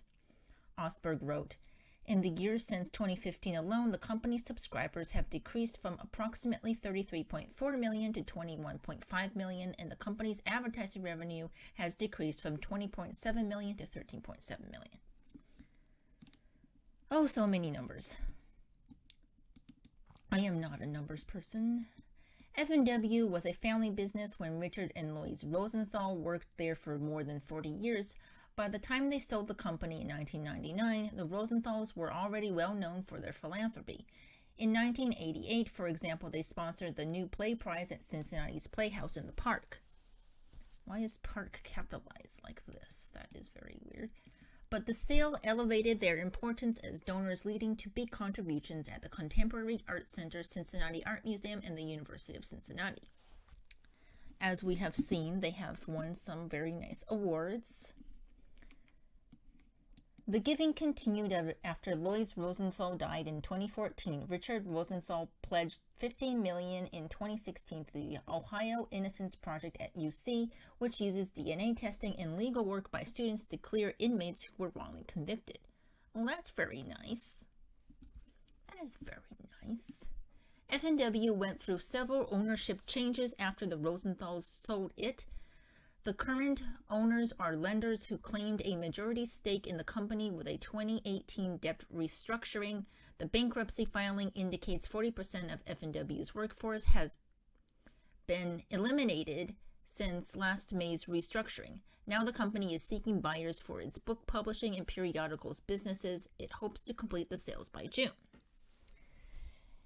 And so, that is the bankruptcy article, all this bankruptcy jargon and stuff. I don't really understand it.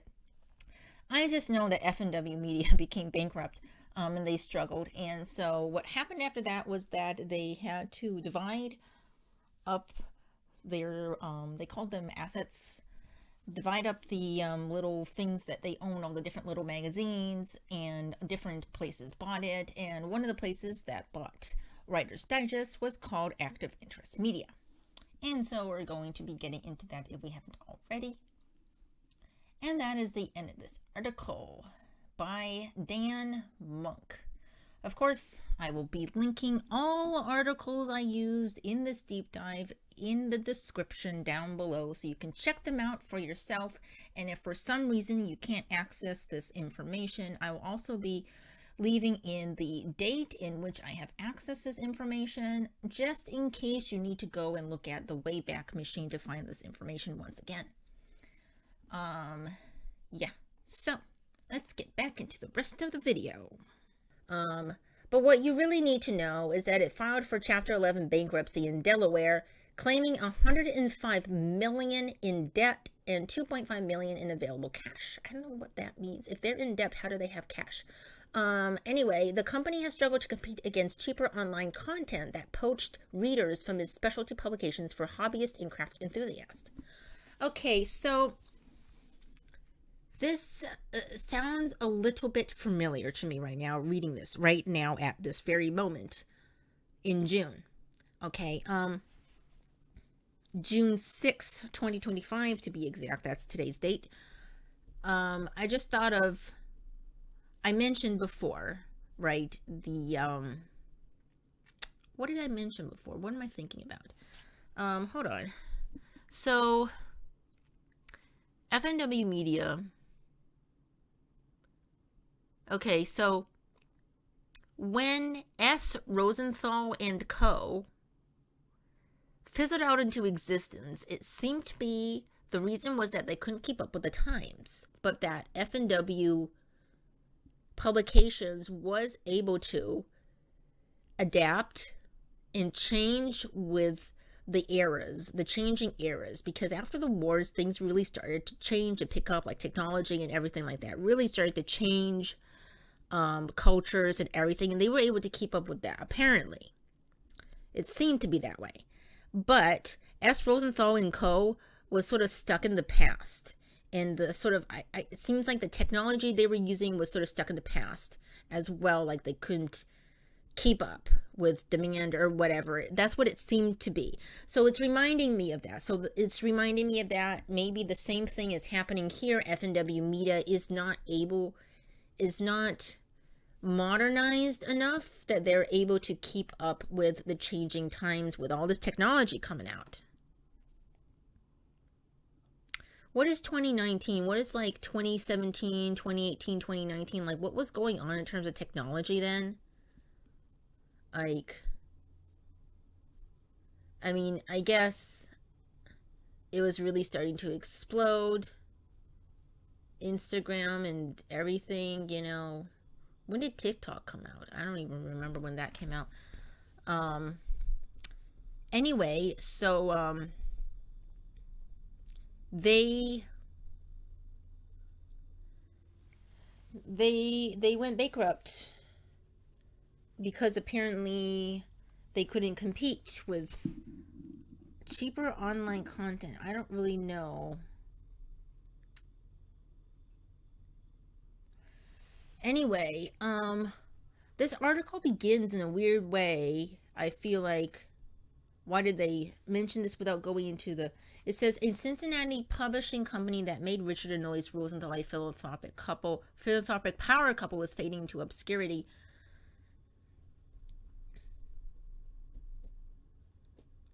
I don't know. I mean, I feel like the recent articles that mentioned Richard and Lois Rosenthal, they just sort of mention them. I don't know. I feel like it's not fair to mention Richard and Lois Rosenthal in a news article about bankruptcy of a company that he no longer owns. It's not his fault that it's bankrupt, right? I mean, he sold it in 1999, and this article is in 2019, so yeah. Is that a decade? Is it? I think so. No? More than 20 years. Is it 20 years? I can't do math. Let me see. Is it 20 years? I think it's 20 years. No, it's not 20 years. I don't know. You do the math. I'm checking out. Okay, so from FNW Media, Writer's Digest gets boop, boop, boop, boop. I'm doing hand gestures. You can't see me. Boop, boop. FNW Media to Active Industry Media. Just boop, boop. Okay.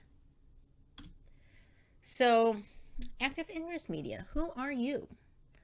Who are you? Where did you come from? Where did you go? Cotton Eye Joe. Okay, so anyway,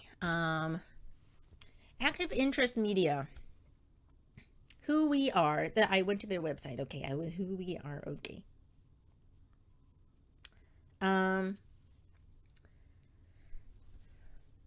It's a media company. I don't understand what a media company is. Anyway, there's a video. I made a video. Who we are, which is the who we are section, reading the who we are section.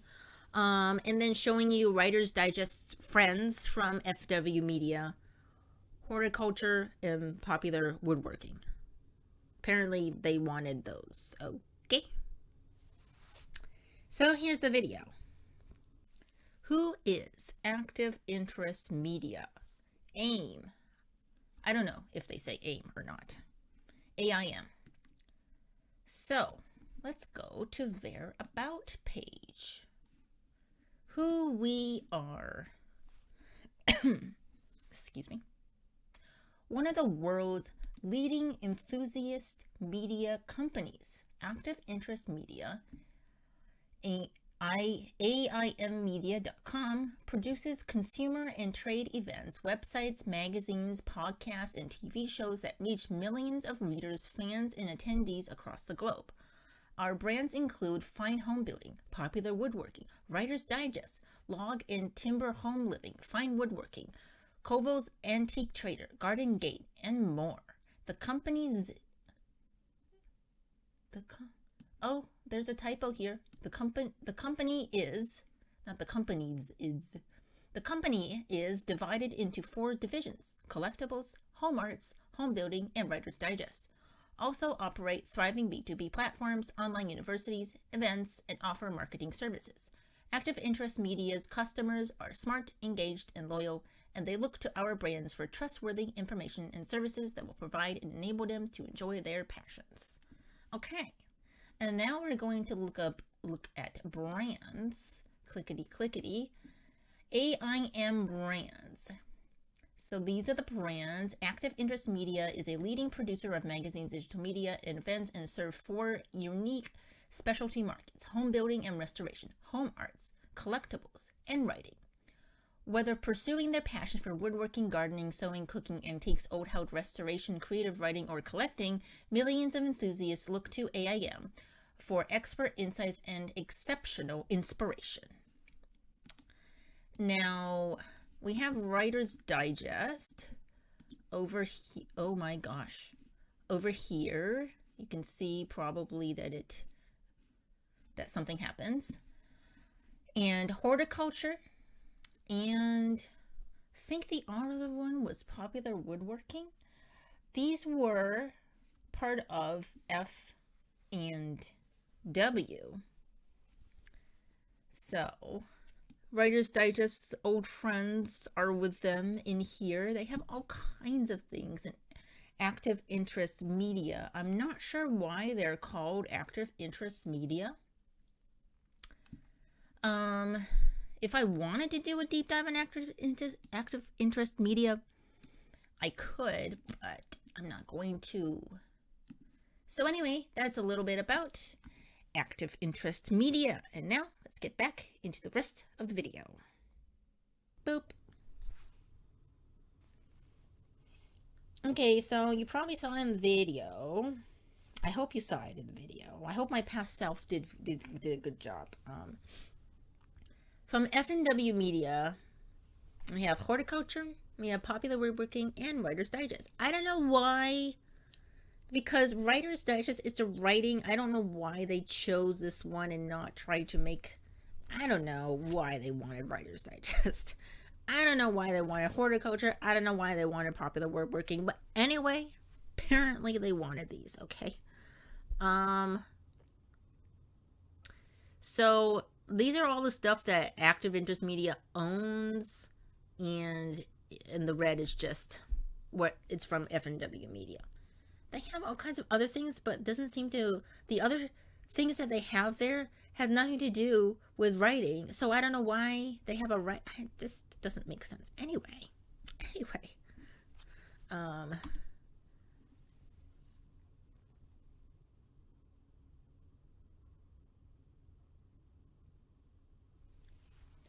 Chapter 6, Writer's Digest thereafter. So what is going on with them today and now, and what are they doing? Like, are they active still? Are they popular still? Like, that is what we're going to be looking into for this chapter. Okay, so the YouTube is active. There was a 3-year gap at one point, which would have been around the time of the bankruptcy and the pandemic. So, I know, understandable that they might not have anything there. So, video. Let's take a look.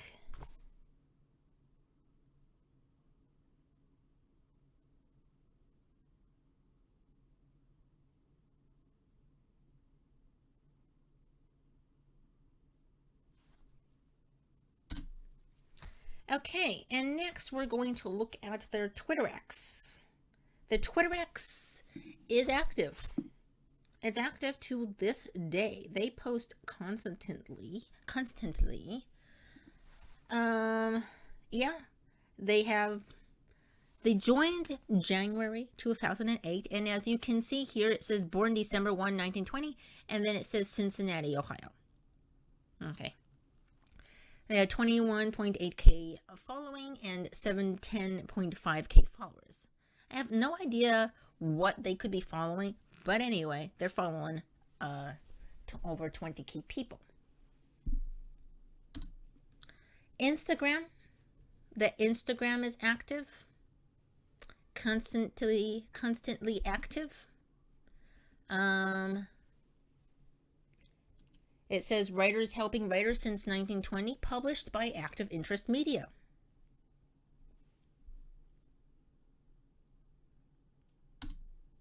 Okay, and I also looked at their Facebook. For people who use Facebook, here's their Facebook. Oh yeah, their Instagram followers is 51.4K followers. Okay, and at the moment, I think I took these screenshots maybe in March of this year, so it's probably changed now. Their Facebook, as I said, I looked at their Facebook around March, April. When I looked at them, they had 300K followers, still active. And Pinterest. For some reason, they have a Pinterest. I don't know why. A writing website, a writing magazine website has a Pinterest. But they have 17.9K followers and 325.8K monthly views. I don't know why. I don't know why they have a Pinterest, but okay. Anyway, they do, and as I said, this is at the time of March or April that I took a screen grab of this. Okay, whoever their social media person is, they're doing a good job keeping Writer's Digest accounts active daily and sometimes multiple times a day. So that's pretty good. I mean, in this social media day and age, if someone wants to know something about a company, they might go look at their social media. I mean, that's one of the first things I went to look at for Writer's Digest, and I thought, oh, they're still active. So it's good to keep active on your social medias. So whoever is doing this, keep up the good work. I mean, I think it's really helping them to stay on the map, so to speak. So there is an update here from my April self, April 3rd, 2025. Writer's Digest is still saying they are updating their website. So at the time of April, which I think April was when I thought that I would record this video, but I end up getting some kind of creative burnout and I couldn't do anything. So that's why I'm doing it now, about 2 months later. But they were still saying that they were updating their website at this April point, and they were doing this. They had this site in update state for quite some time, although they were like, as you can see here on this screen, it says April 2, 2025. These were the most recent articles at the time. I looked at it on April 3rd. These are written by the senior editor, Robert Lee Brewer, who article I looked at before, and I really made a mistake with his name. So sorry about that. This Robert Lee Brewer guy has posted 4 articles on this day. And at the time, their website was still updating. They were still doing some updates. They were going to have some changes. So, Writer's Digest finished their updates, I guess. What's changed? At first glance, nothing. I don't know. I mean, I guess something's changed. I don't see any particular Are these people twins?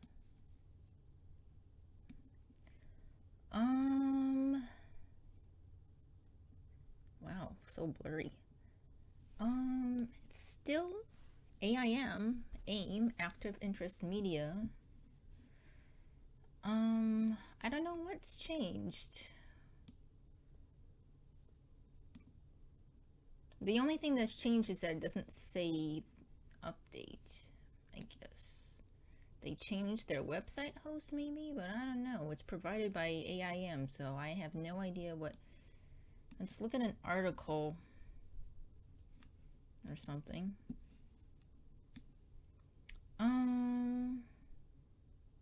I don't know, I don't see anything particularly different. It's just very blurry. This isn't because I have it set on some large zooming number or anything. It's 100%. That's normal stuff. So, I don't know, but I guess the website is updated now. I guess. So, anyway.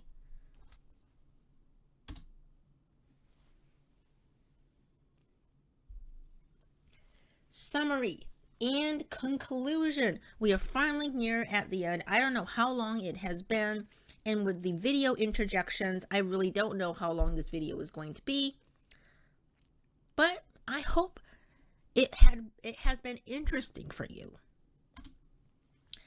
So, as part of this end bit, it's the June update video. This is something I recorded yesterday, June 5, 2025.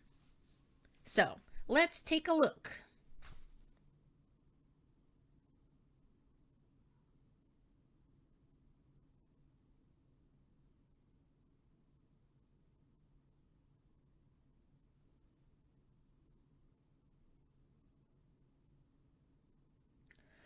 Okay, so as you can see, they did finish their updates, I guess. I don't know what is, as I said in the video, I couldn't really tell what has changed. Some things has changed, but not a lot. I don't know what's changed. Anyway, anyway, I have no idea. So, I do really hope that Active Interest Media is interested enough to keep Writer's Digest alive. Despite some flaws, I mean, I reacted to some of their articles and there were some flaws. I mean, despite some flaws, it's a pretty good place for writers to find information. Long before starting this channel, I was looking at Writer's Digest articles for my own writing journey, my own writer growth, growing as a writer. I cannot words anymore. And at last, we have come to the very end. The very, very tippy end. Okay. So I hope you now have an understanding of where Writer's Digest comes from. And I hope that Writer's Digest adds in the history with the Rosenthal family on their website, because it's pretty fascinating how it all started, and this whole family. It was in the family for such a long time, and that is saying something. I mean, family business lasting for so long. I mean, sometimes those things don't do so well because it's family and you're so close with everyone all the time. But it seems like the Rosenthals really made it work.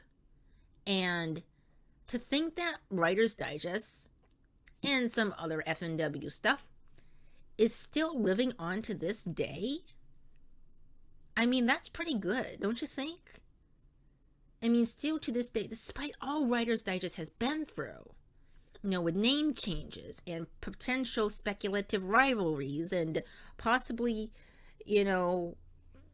turmoils and stuff, and what bankruptcy. I mean, I would have been, if I was in working in Writer's Digest, I would have been worried. And in fact, at one point, many years ago, maybe when I was in high school, I thought, it would be cool to work at Writer's Digest. I get to write about writing. I get to learn about writing. You know, that would be pretty cool to work on Writer's Digest. I wonder if I can do that. You know, there was a time where I was thinking about that. And if I had been, you know, and they go through this bankruptcy, you know, the company F+W Media, I would have been so stressed out. And despite that, they still live on to this day, active, gaining followers, pumping out media. I mean, I think it's pretty good. So they really need to. I don't want to say that they need to. Okay, I think it's a good idea to honor the Rosenthal family on their website. The Rosenthals. Can't forget the Rosenthals. So, what do you think of my speculation? That's. I feel like I should have ended with one note and not the other note. I do want to know what you think of my speculation on the name change, because I feel like there could have been something there, or maybe I'm just looking for drama. But, I mean, you know, timelines are pretty close, and they could have known each other. DeWitt could have worked for the Rosenthals at one point. It's not clear because there's no information, but I mean,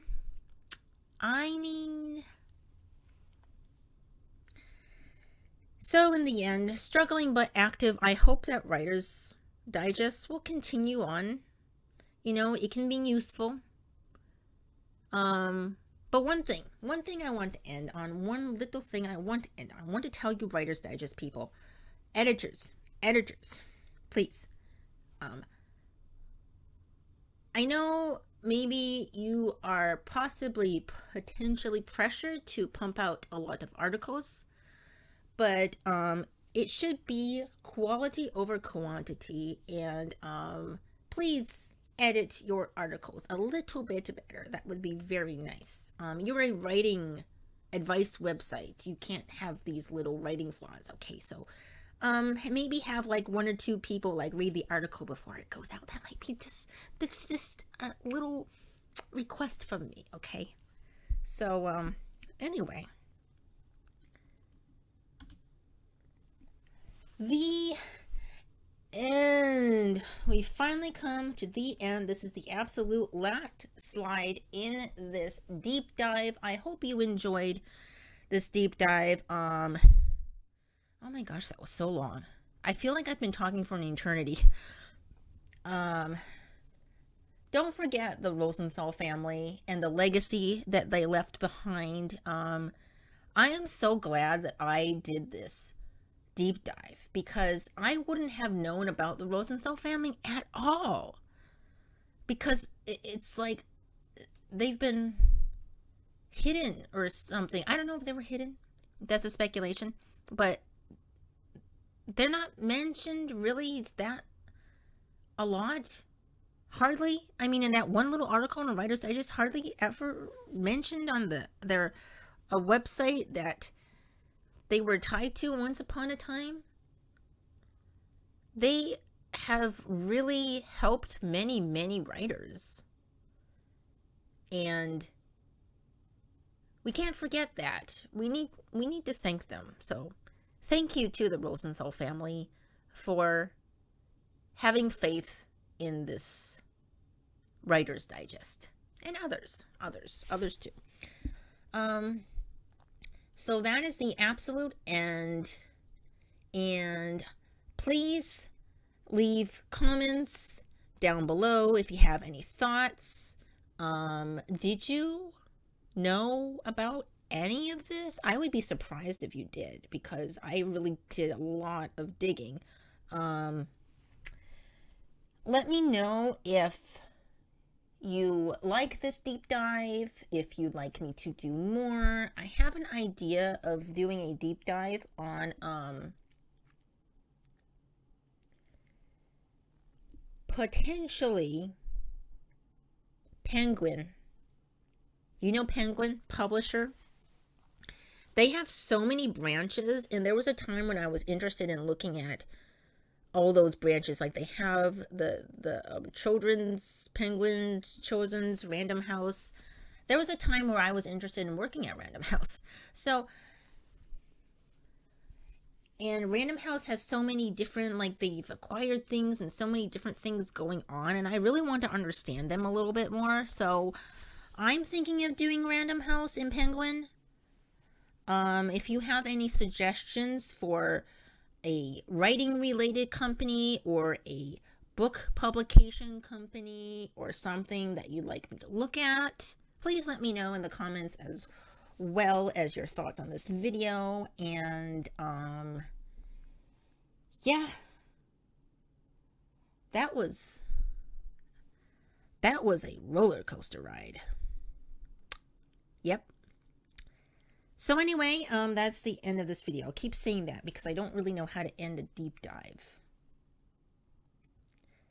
Hope you have a lovely rest of the day, and please like and subscribe. Share this video with your friends. I'm sure no one has ever heard of the history of Writer's Digest before, so I had a lot of fun. It was a lot of digging and searching, but these rabbit hole deep dives are like my favorite things to do. Sometimes I just do it for fun, but this is my first time presenting the stuff that I found. But it was a good time. It was a fun time. We stumbled a little bit, but it was good. It was nice. Okay, so I hope you have a lovely rest of the day. What did I actually say? What did I also say? Oh, please keep hydrated, and you will hear me. You will hear me. You won't see me in the next video or the next deep dive. I have ideas. The fox is out.